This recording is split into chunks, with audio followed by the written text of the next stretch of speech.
Hey guys, new month for the Craft IQ challenge. We are getting started day 1. I'm doing this just as a live intro. It's the September Craft IQ challenge. Make sure you check out the Facebook page. It'll be linked down below. And everybody else who's playing along this month will have posted in the album, or they'll be hopping along with this hop. But I'm just doing this intro live. I try to scrap as the prompts come out. That was the whole goal of mine. That's why I designed the challenge that way. But you don't have to do that. So you can wait until a couple are out, all of them are out, however suits you best. But since today is day 1, we've got multi-photo layout is a requirement and mixed media in the background. And now I am, in honor of September being the first day of school, and today is my son's first day of school, I'm going to actually scrapbook one of the pages, some pictures from his first day ever of school, ever. 3-year-old preschool. So I've got 3 photos here, and I've got these cute crayons that were for his class. So I want to incorporate them somehow. And so we have to have more than 2 photos and some mixed media in the background. So I thought it'd be fun to use the gel crayons. I haven't played with them a lot, but I figured this would be a good opportunity to try and play with them as much as possible. So we're just gonna play and see where it goes. Okay, let's get started. So somehow I missed some of this process here and there. I think because I recorded over so many days, it just got all screwed up. But what I did is I went ahead and scribbled the gel crayons on the paper and then wetted it. And then I also went ahead and scribbled it on a piece of plastic. And then basically did like a packaging technique like as you see here. And then where they come together, I wanted to make sure there was almost like a seam that really stood out, the 2 colors colliding. But you don't want these 2 colors to mix because they will make brown. So I'm just adding a little bit here and there.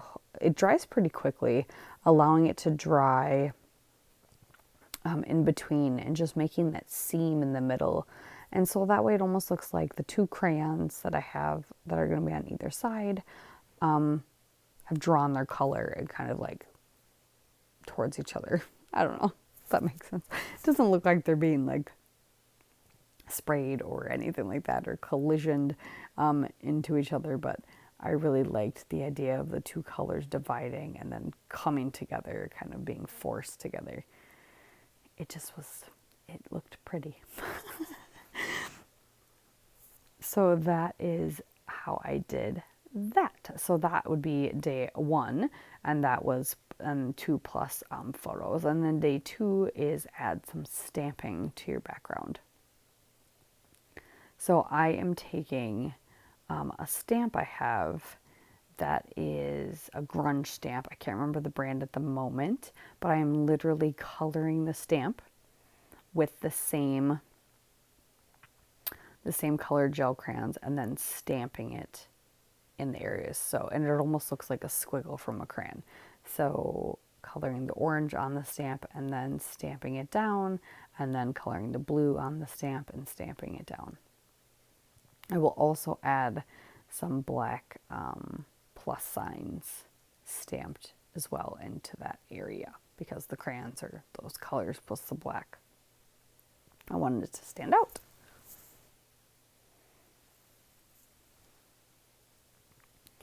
So I want to do that here in a second. And that is day 2's prompt.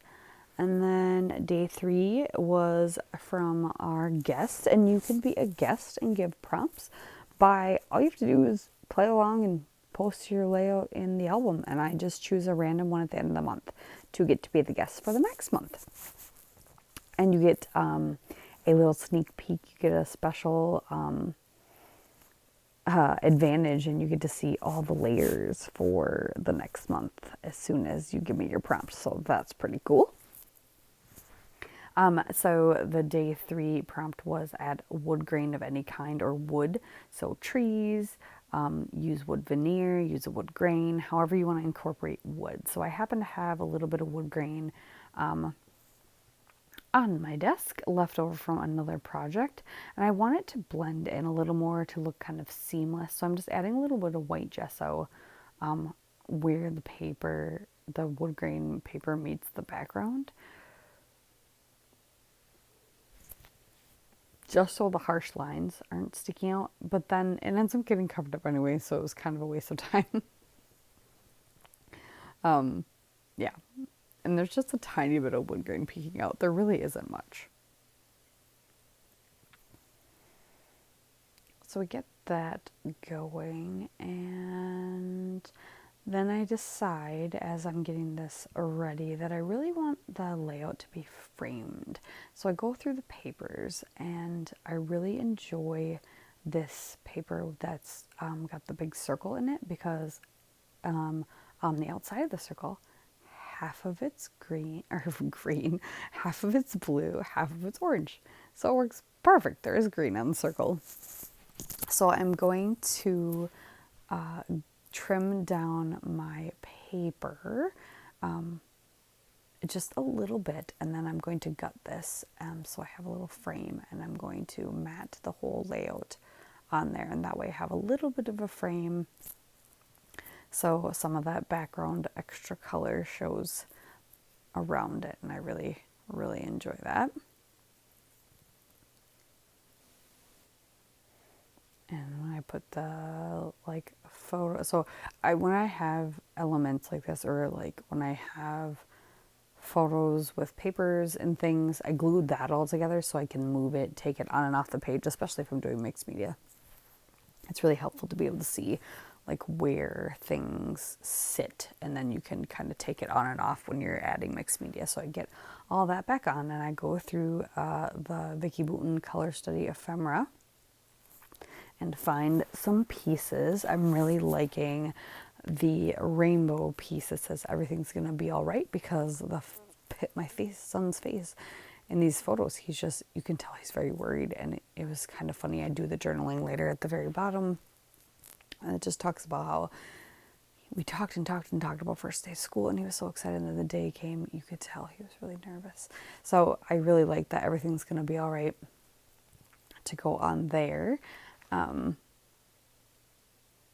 And what else am I doing now? I'm trying to remember. One of the prompts, I don't remember what day, is add a rainbow. So I find a little puffy rainbow from the Color Study puffy stickers. I'm going to put that down. I'm going to glue all my things down right now. I really wanted to use the clip. I had it kind of skewed, and I liked the way that looked. I'm going to put the camera down in the right hand corner, just start like a little cluster down there. So then I have the kind of the cluster in the upper left area, the cluster in the lower right, and then the cluster on the bottom left as well. And that everything's going to be all right is kind of my title piece. There isn't like a main big title, but I'm going to treat that as my title. So another item is add something old, and that was Daisy, and you could use old product, old tool, or scrapbook an old person. But I happen to have a bunch of these creative memories, like what would we consider ephemera now? I don't even remember what they were called then. Some stars, and they're from back when I first started scrapbooking, so in the 90s. So I grabbed the stars I had left because they are like red and yellow. They're like a reddish orange and yellow. Perfect. That's kind of the colors that we're going with. I put them in. Using at least 2 phrase stickers was day 6. And so I have some phrase stickers in my stash, and then some word stickers. So I build a couple. I do a phrase and then at least a word in each little cluster. So in the upper left, I put be true to yourself, and then adore you. On the bottom, I have I love you, open your hearts and mind. And then by the camera, I believe in you, and Wednesday, because we started school on Wednesday. And then the very last thing Shannon added, day 7, is use a punch. So I have this tiny yellow punch. I have a couple of these tiny little punches. The yellow one is a star. So I took some black cardstock, and when I hit record, apparently I didn't know. So when I was actually recording, when I wasn't, but I just punched a bunch of little black stars and sprinkled around like sequins. And there you have it. Thanks again for watching, you guys. Make sure you check out everybody else who played down below. I appreciate all of you for playing, subscribing, and joining in on this awesome challenge. We'll see you next time. Bye.